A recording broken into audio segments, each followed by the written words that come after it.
The WA government's hopes of raising $400 million for the budget by increasing gold royalties is in tatters after the Liberal opposition voted to block the deal.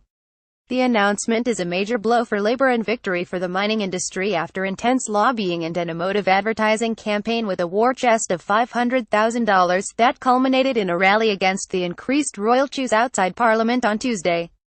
Labour slammed the Liberals as budget wreckers in Parliament for blocking measures they say they need to deal with a record budget deficit of $3 billion and debt tipped to pass $42 billion.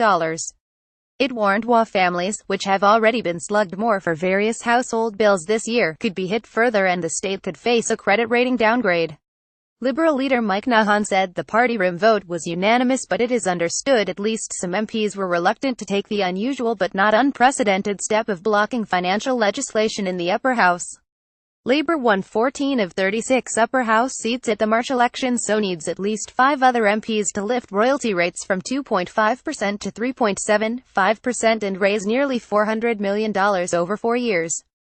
Related articles: 13 on trial in WA over $182 million meth haul murdered teen given knife for protection. Don't kill the golden goose while Liberals block new mining tax. The Nationals opposed the royalty hike despite having its own controversial policy of increasing BHP and Rio Tinto's iron ore mining taxes. Controversially policy the industry also spent big on successfully opposing. Dr. Nahan said he did not believe the Labour royalty increase was about budget repair but rather paying for $5 billion in unfunded and unaffordable election promises such as its Metronet rail system expansion. The Mark McGowan government did not seek or receive a mandate to increase gold royalties at the election and had broken promises not to do so or increase taxes, he said. The idea that McGowan and Ben Wyatt have come up with that no jobs will be lost on this is quite absurd. It brings into question the competence of the government on this issue, he said. Dr. Nahan said the party had made the tough decision to oppose the bill because it was the right one for the state and thousands of West Australians' jobs would be lost if the royalty went ahead.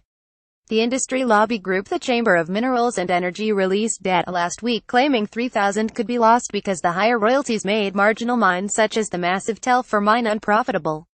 Upper House leader Peter Collier conceded the party had only consulted with the gold mining industry but said he accepted its claims. However, Mr. McGowan and Mr. Wyatt slammed the Liberals as financial vandals, accusing them of creating a budget crisis when in government and then refusing to support Labour in repairing it. What you've said to the households of Western Australia is that you can bear the burden of the Liberal Party fiscal mess, Mr. Wyatt said in Parliament. Copyright AAP 2017.